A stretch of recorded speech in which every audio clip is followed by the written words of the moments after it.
Welcome to Second Take. For the last couple of weeks, we've been focused on South Africa's election, but this episode, we are spreading the love. We'll still touch on South Africa, but we're going to zone in on William Ruto, Mnangagwa of Zimbabwe, Donald Trump, Bobi Wine of Uganda, and Bola Tinubu of Nigeria. And like I said, Ramaphosa is also part of this one. My name is Ashwin Berry. It's time for Second Take.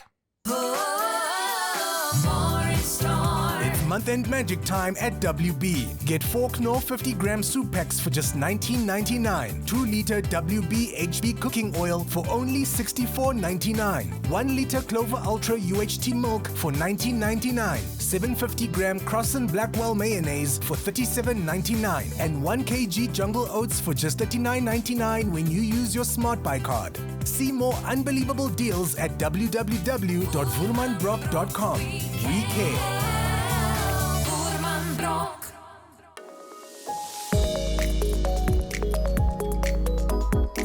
All right, let's get into it. President of Kenya, William Ruto, ever the thrifty traveler, claims his recent jaunt to the United States was a budget-friendly affair, costing taxpayers a mere Kenyan shillings of 10 million. The secret to his savings, a little help from some anonymous friends of Kenya who clearly have a fondness for subsidizing presidential jet setting. At the annual National Prayer Breakfast at the Safari Park Hotel in Nairobi, Ruto, with a wink and a nod, dismissed rumors that he splurged 200 million shillings on the trip. People are throwing around all sorts of figures, saying I needed a 200 million shilling jet just to make a grand entrance holding Rachel's hand. Come on, I'm a responsible citizen. There's no way I'd blow that much. It cost the Republic less than 10 million, he boasted, probably suppressing a chuckle. Ruto revealed his original plan to fly Kenya Airways until he discovered that even budget charters would cost a jaw-dropping $538,000. Cue the cavalry. His mysterious benefactor stepped in, agreeing to cover the difference, letting Ruto fly for a still $10 million. Critics like opposition leader Kalonzo Musyoka weren't buying Ruto's bargain tale. Musyoka slammed the president's supposed thriftiness, pointing out that 200 million Kenyan shilling isn't exactly chump change. This is pure wastage, Musyoka fumed, perhaps wondering where his invite from the Friends of Kenya went.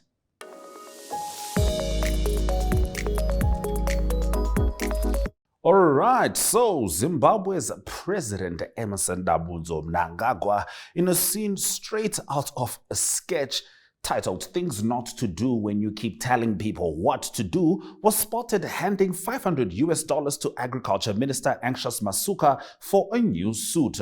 This generous gesture left many scratching their heads, questioning his faith in the shiny new Zimbabwe gold currency. This isn't Mnangagwa's first dalliance with the dollar, raising eyebrows about his confidence in the ZiG.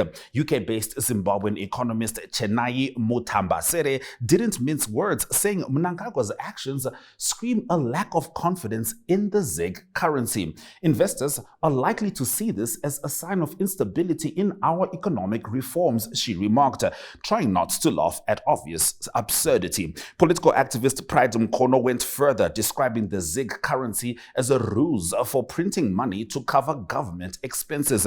The president's preference for US dollars over ZiG is quite telling. It's like he's publicly admitting that ZiG is just fool's gold. Former RBZ chief economist Masimba Munyanya highlighted the erosion of public confidence, citing delays in introducing new notes and coins. Zimbabwe needs a currency that works, but the government's handling has been a comedy of errors, he lamented, noting that the poor suffer the most from this currency charade. Yes, all valid points, but the president wanted the man in a suit. Who are we to ask him to play by his own rules? Besides, the man who had no problem with gold mafia should not be questioned on whether or not he trusts gold. Introducing 061 Express, brought to you by Synergy in proud partnership with Vintic Express. Here's your chance to make your voice heard to celebrate the businesses that make Vintic exceptional. From your favorite coffee spot to the salon that always gets your style just right. It's time to shine a spotlight on the gems of our city.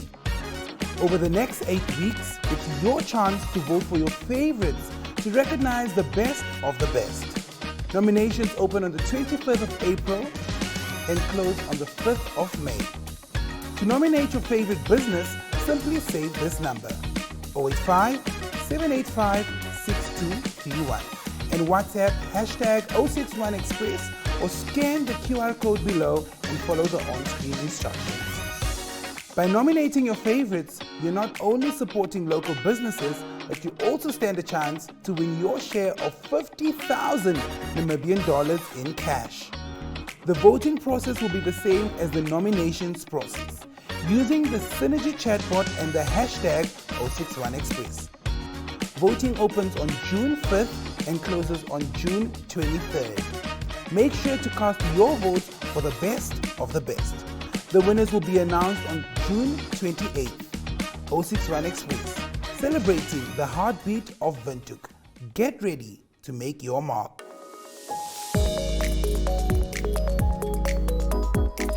In Uganda, Robert Kyagulanyi, aka Bobi Wine, leader of Uganda's National Unity Platform, is practically dancing in the streets after the US slapped sanctions on Ugandan Speaker Anita Among, her husband, FUFA President Moses Magogo, and other officials for serious corruption and human rights abuses.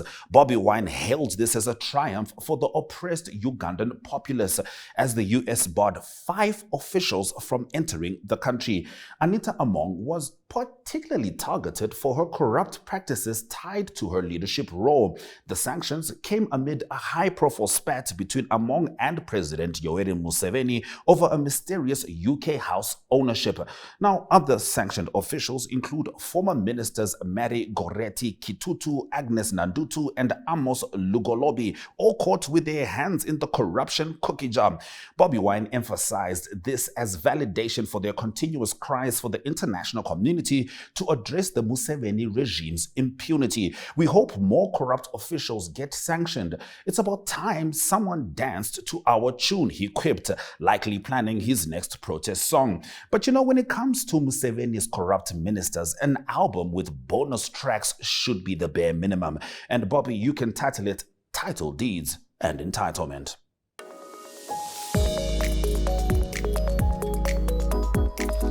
In the US, Donald Trump, ever the star of his own reality show, made history as the first US president convicted of a crime.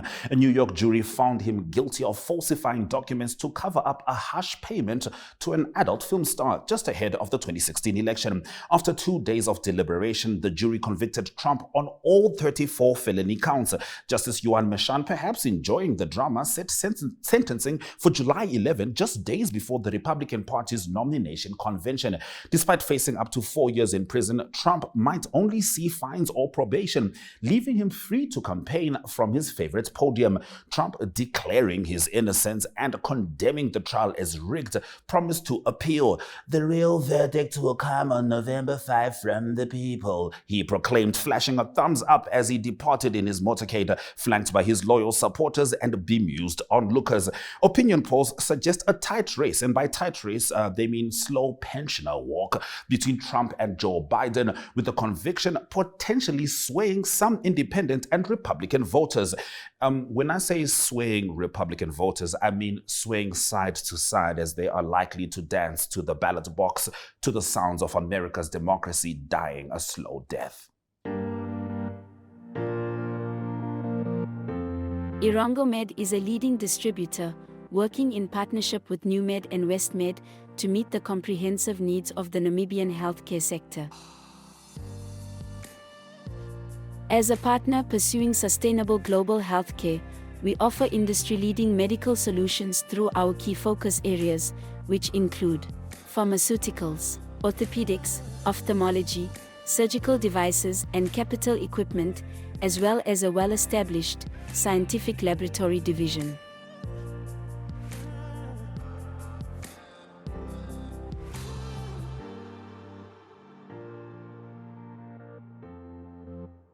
In healthcare, Irango Med is committed to making a difference. What about you? Hallo Namibia, ons is by die kus en ons is lit. Away by the Easter shot. Okay. Okay, so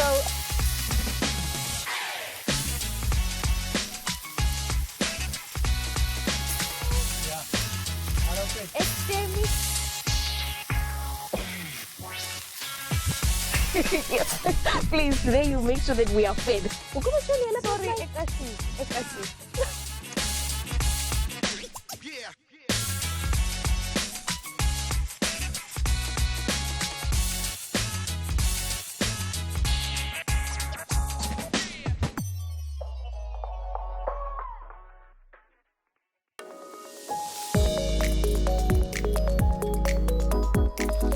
All right, it's time to talk about South Africa. After the election in the country, analysts described the ANC's decline in support as a glaring indictment of its economic governance.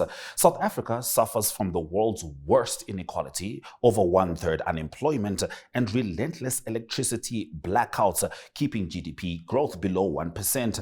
Now, this electoral disaster reflects public discontent and casts doubt on Ramaphosa's leadership.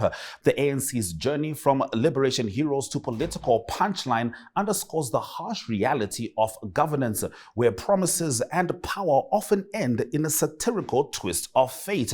Which is why, in a move that smacks of last-minute electioneering, President Cyril Ramaphosa signed into law the Cannabis for Private Purposes Act, effectively legalizing private use of marijuana in South Africa. Now, the timing of this legislative high just a day before the general election, suggesting Ramaphosa was hoping to light up his dwindling support among the nation's youth. While the new law gives South Africans the green light to indulge in some private puff pass, it stops short of turning the country into a cannabis commerce free for all. Now, dealing in cannabis remains strictly prohibited, leaving aspiring marijuana moguls out in the cold. Now, consequent regulatory reform enabled by the Cannabis for Private Purposes Act will, among others, entirely remove cannabis from the Drugs and Drug Trafficking Act, the presidency declared, probably with a hint of smoke in the air. Critics are quick to point out the transparent timing of this legislation. It's almost as if Ramaphosa, facing a dip in youth support, thought, what could possibly boost my popularity faster than legalizing weed?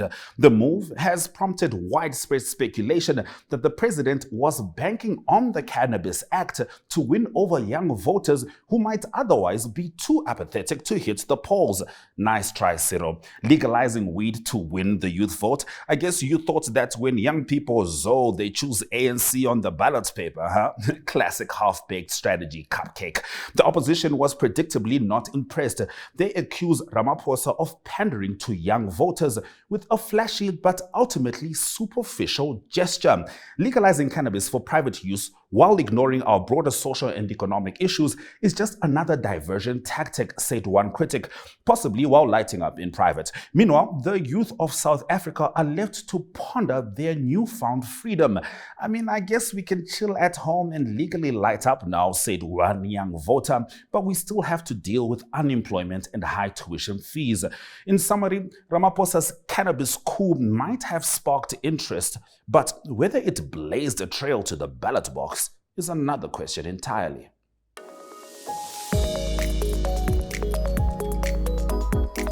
Nigeria's President Bola Tinubu decided to mark his first anniversary in office with a bold, if not baffling move, reviving the country's old national anthem, Nigeria We Hail Thee, with minimal public consultation. The anthem, originally written by Lillian John Williams in 1959 and composed by Francis Berda, replaces Arise All Compatriots, which had been in use since a military government change in 1978.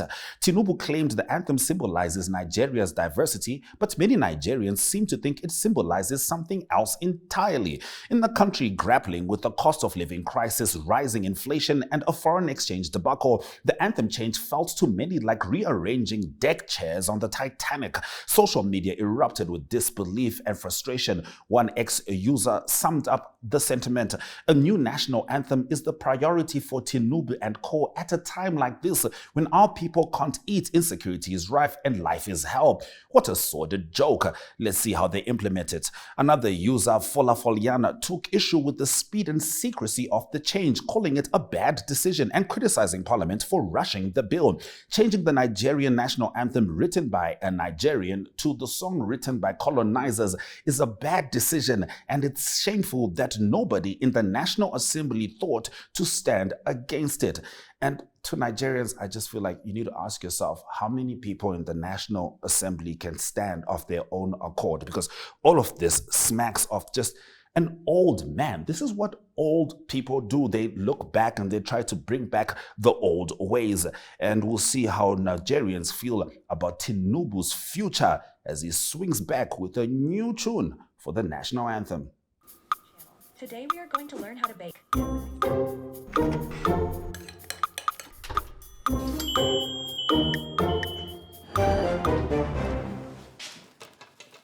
Welcome, everyone.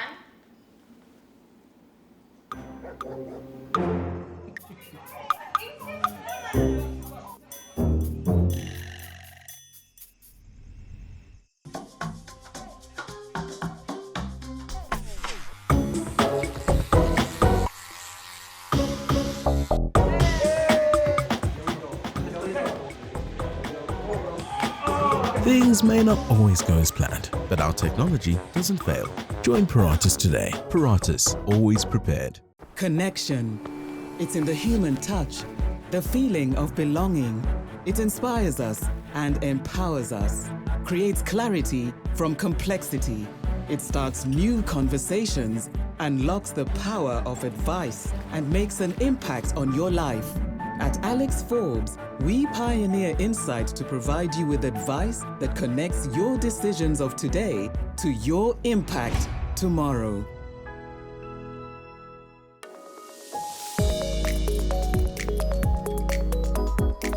The South African election happened last week and the results are as they are. But during the election, TikTok was set ablaze with South Africa's original content around the election.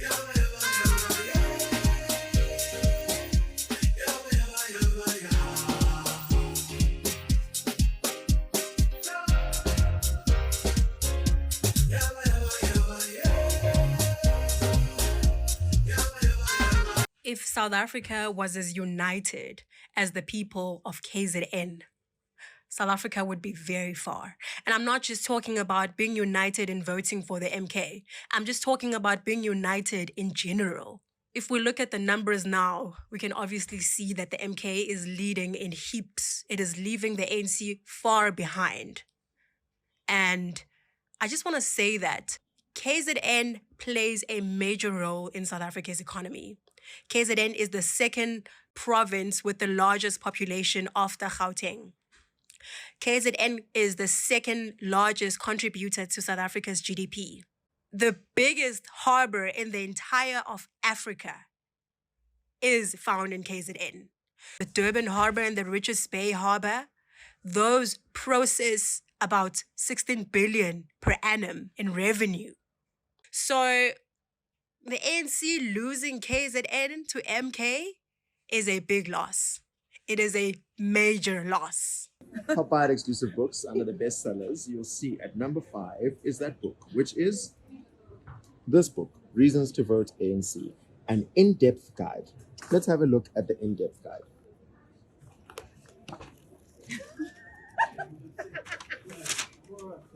This book should be number 1. This book should be number 1 bestseller.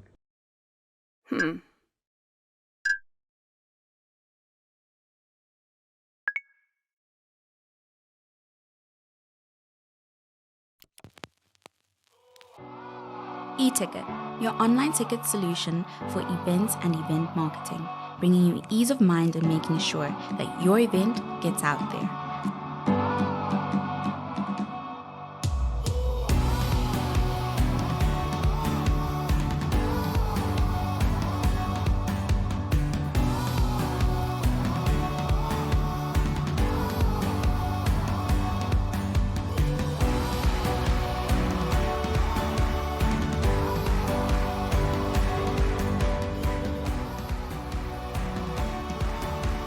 more information, contact events@nmh.com.na.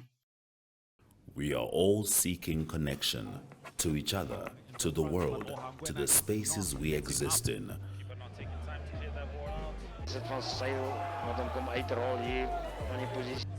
Poor sportsmanship right now from the lads. You might be physically ready, your body is ready, but mentally. Here's another chance, and it is a goal from Vindo Kaha. Hy sê wie is er aan neertrekker, daai bal het my grond gevat. Ja, hy het grond gevat en is But just enough next. Running that mountain up. Okay, so we will be doing this for the mountain climber. More advanced, slightly advanced. So is jou trolley reg? Want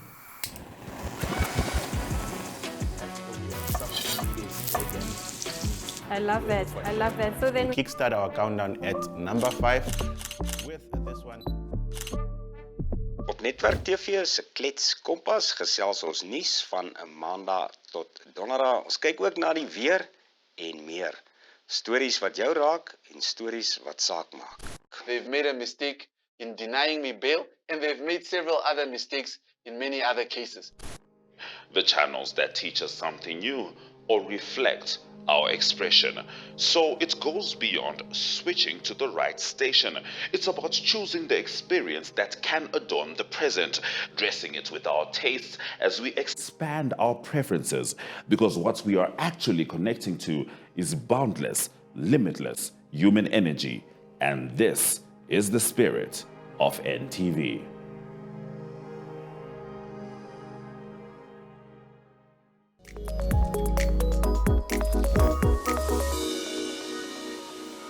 Well, that has been our show. I have a genuine question. From the time politicians get elected, do they start trying to figure out ways to lose votes? It's very interesting.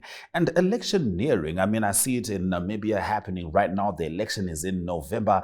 How often are we going to be okay with people not doing what we expect them to do for about 4 or 5 years, and suddenly when they need votes, they need us? You let me know what you think. I know what I think. Not everyone deserves a second take.